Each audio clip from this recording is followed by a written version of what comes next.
Alhamdulillah, wassalatu wassalamu ala rasulillah Sayyidina wa maulana Muhammad ibn Abdillah wa ala alihi wa sahbihi wa man tabi'ahu wa mawalah.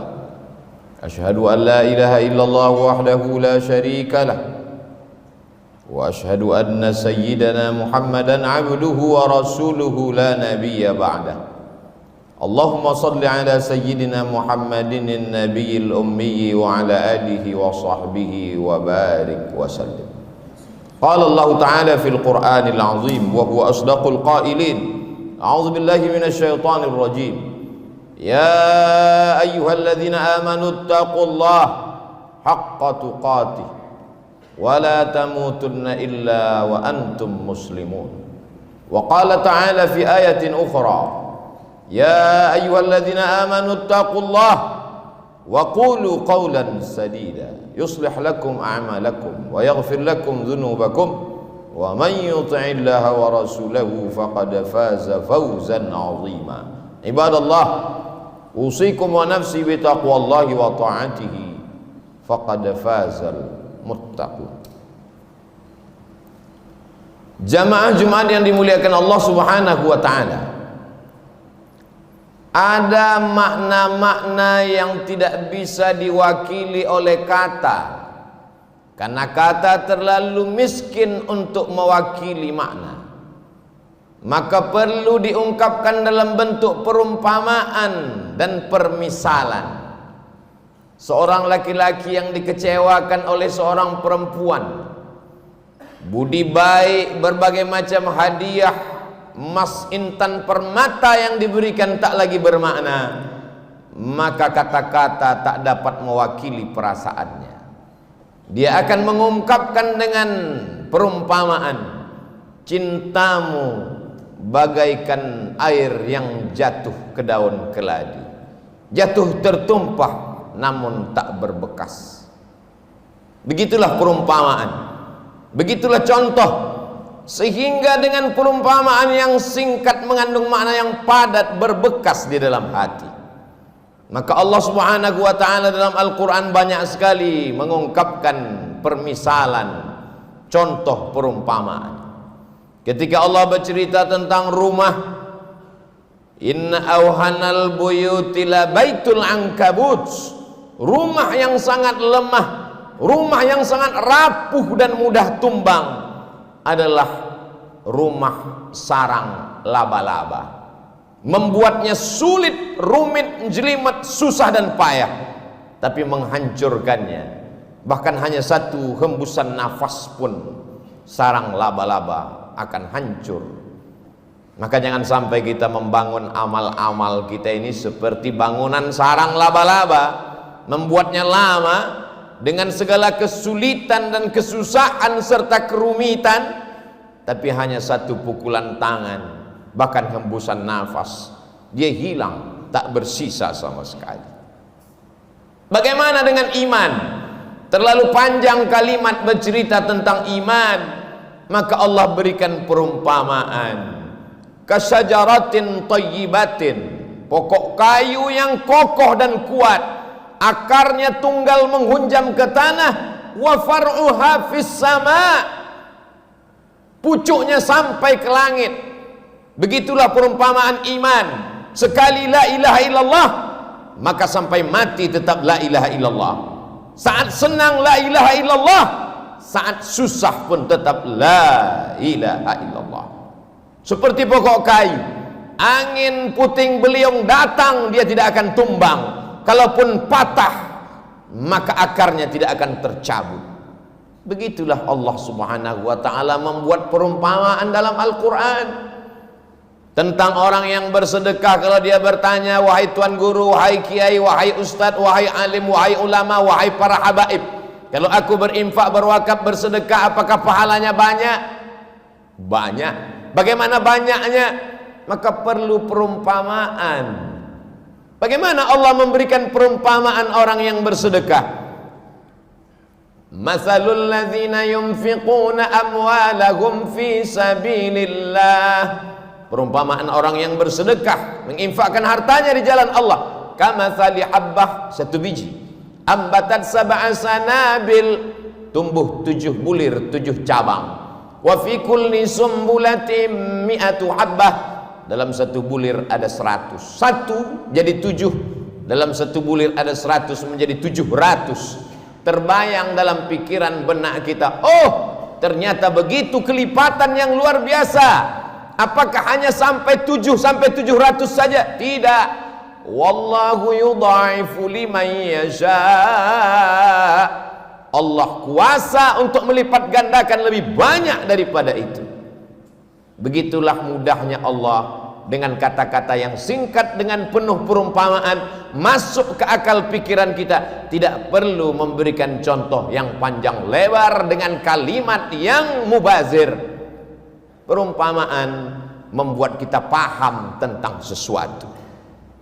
Ada seorang laki-laki namanya Bal'am, ilmunya hebat, otaknya cerdas, tapi dia gunakan ilmunya itu untuk mengejar dunia. Lalu bagaimana perumpamaannya dalam Al-Quran? Walau syi'na la rafa'nahu biha, kalau kami mau, kami bisa angkat derajatnya tinggi. Walakinnahu akhlada ilal ardi, tapi dia lebih memilih tanah hitam rendah. Dia tidak mau naik ke atas walaupun ilmunya sudah hebat. Dia tidak mau naik ke atas. Walakinnahu ahlada ilal ardi wattaba'a hawa, dia memperturutkan hawa nafsunya, nafsu makannya, nafsu minumnya, nafsu seksual biologisnya. Maka orang seperti ini seperti apa perumpamaannya dalam Al-Quran? Famasaluhu kamasalil kalb, dia seperti seekor anjing.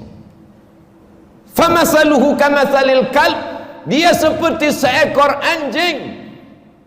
In tahmil alaihi yalhath atau tatrukhu yalhath, andai kau lempar dia dengan kayu dan batu, dia tetap menjulurkan lidahnya. Andai kau lempar dia dengan apapun, dia tetap juga menjulurkan lidahnya. Perumpamaan orang yang kotor, orang yang rendah, orang yang hina, orang yang tidak bermartabat. Hewan yang dipilih Allah bukan babi, tapi yang dipilih adalah anjing. Kenapa? Rahasia Allah subhanahu wa ta'ala. Maka dia disebut dengan hewan najis mughalladhah. Kita tidak boleh makan kucing karena kucing haram. Tapi kalau ada kucing yang menjilat air minum, maka air minum itu tidak berubah menjadi najis. Andai ada seekor kucing menjilat kaki kita, maka kita tidak perlu menyiramnya dengan air sampai 7 kali.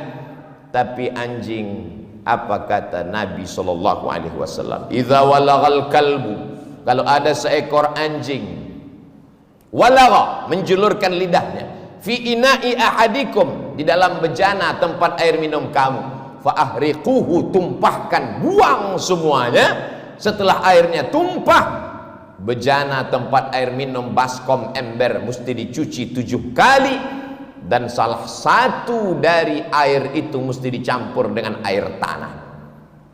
Orang-orang yang tidak mengerti ajaran Islam mengatakan agama Islam agama primitif, agama ketinggalan zaman. Sudah ada sampo dan deterjen, sabun, kenapa masih pakai tanah? Kenapa mesti dibasuh, dicuci dengan air yang bercampur tanah? Tidak cukupkah berbagai macam alat modern? Ternyata ada yang tidak tertangkap oleh akal manusia. Ada bakteri di dalam tanah yang tidak mati oleh 100 derajat Celcius air panas mendidih. Ada bakteri di dalam tanah yang tidak akan mati oleh deterjen dan sabun. Lalu bagaimana membunuh bakteri, kuman, virus yang ada pada tubuh air liur anjing? Dia hanya akan mati dengan bakteri yang ada di dalam tanah. Bakteri memakan bakteri, kuman memakan kuman.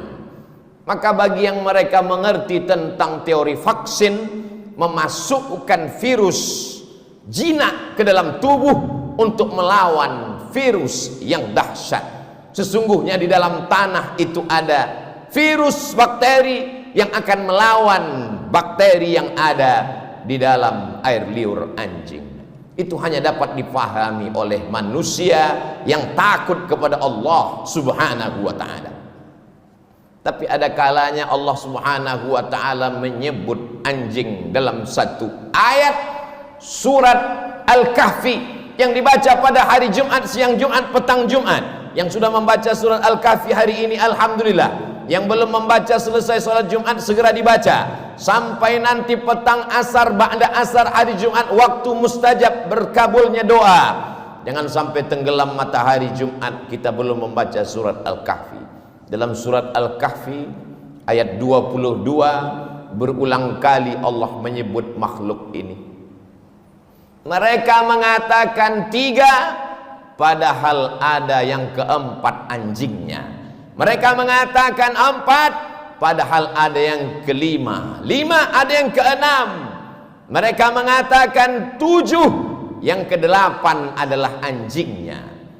Mengapa makhluk yang hina, yang rendah ini disebutkan Allah berkali-kali dalam satu ayat, dalam satu surat? Bukankah dia makhluk yang najis berat? Bukan dia makhluk hina dalam ayat lain?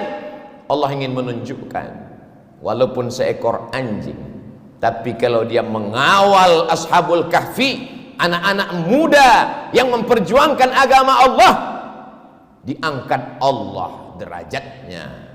Begitulah Allah Subhanahu wa ta'ala memberikan permisalan, contoh dan perumpamaan. Pemilihan itu bukan akal manusia, bukan kata-kata Nabi Muhammad sallallahu alaihi wasallam.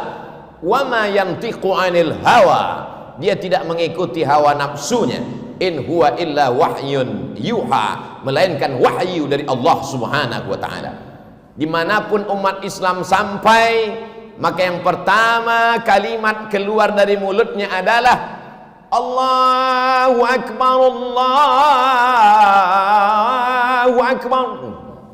Begitu seorang sahabat Nabi, panglima besar perang, jenderal bintang 5 bernama Amr bin As sampai ke Mesir, maka dia membangun Masjid Amr bin As. Setelah masjid dibangun, kalimat pertama yang berkumandang di Afrika Utara, negeri tertua penuh dengan peradaban, tempat Fir'aun berkuasa, hari itu kalimat yang berkumandang menggelegar di atas bumi Afrika, Allahu Akbar.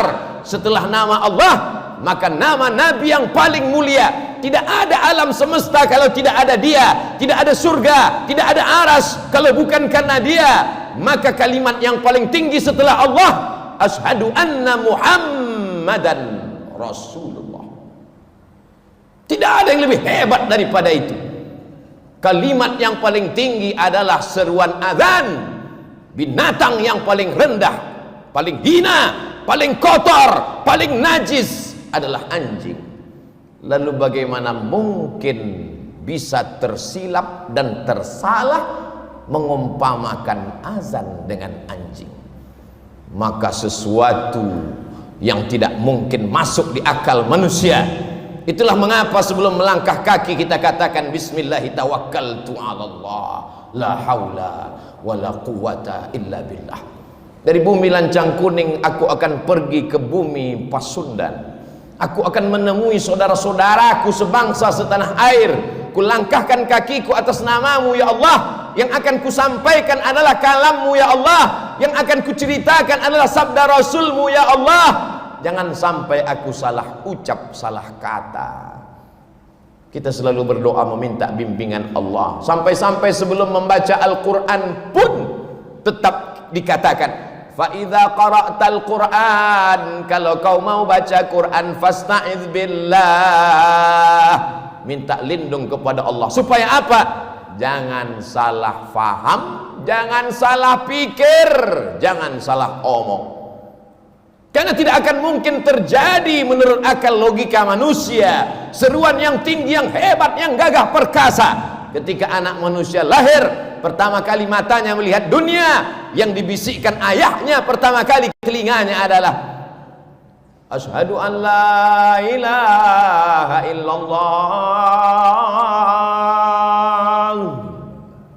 dan di saat ayah akan mati, meregang nyawa. Tatapan yang terakhir dia lihat adalah tatapan anak lelakinya yang dulu menatapnya pertama kali lahir ke dunia.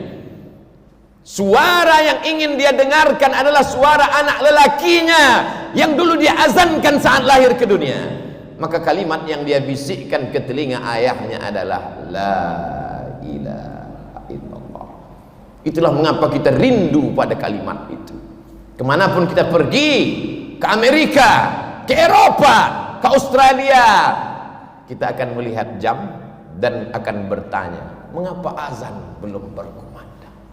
Mana kalimat-kalimat itu? Sampai masanya nanti kau akan terbujur kaku di ruang ICU.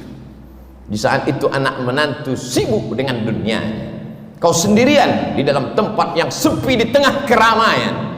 Dunia masih hiruk pikuk. Tapi saat itu sayup-sayup suara azan berkumandang dari menara masjid, mencuri-curi masuk ke tepi jendela yang tertutup rapat. Tapi karena mikrofonnya masih keras, dia masih masuk ke ruang ICU. Hayya 'alas shalah. Saat itulah kau baru meneteskan air mata dan berkata, la haula wala quwata illa billah. Tapi apakah di zaman kita nanti masih ada suara itu masuk ke telinga kita? Tergantung apa yang kita lakukan hari ini. Barakallahu li wa lakum fil Qur'anil azim wa nafa'ani wa iyyakum bima fihi minal ayati wadh-dhikril hakim wa taqabbala minni wa minkum tilawatahu innahu huwal ghafurur rahim.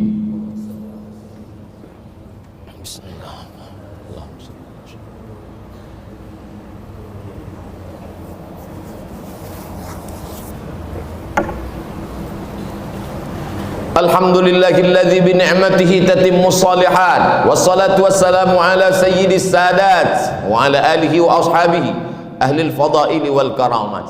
Asyhadu an la ilaha illallah wahdahu la syarika lah wa asyhadu anna sayyidana Muhammadan abduhu wa rasuluh wa safiyuhu min khalqihi wa khaliluh addal amanah wa ballagha risalah wa nasaha lil ummah wa tarakana 'alal mahajjatil bayda lailuha kanahariha la yazighu anha illa halik. Qala Allah Ta'ala fil Qur'anil azim wa huwa asdaqul qailin. A'udzu billahi minasy syaithanir rajim. Bismillahirrahmanirrahim wal 'ashr innal insana lafi khusr illa alladhina amanu wa 'amilus shalihat wa tawasaw bil haqq wa tawasaw bis sabr. Wa qala ta'ala fi ayatin ukhra inna allaha wa malaikatahu yusalluna 'alan nabi ya ayyuhalladzina amanu sallu 'alaihi wa sallimu taslima. Allahumma ighfir lil muslimina wal muslimat wal mu'minina wal mu'minat al ahya'i minhum wal amwat bi rahmatika ya arhamar rahimin. Allahumma a'izzal islam wal muslimin wa khzulil kafarata wal musyrikin wa dammir a'da'aka a'da'ad din. Allahumma ansurna 'alal qaumil kafirin wansurna 'alal qaumil munafiqin wansurna 'alal qaumil fasiqin. Allahumma ansur ikhwanana al-mujahidin al-mustad'afina fi Falastin wa fi Rohingya wa fi kulli makan min masyariqil ardi ila magharibiha.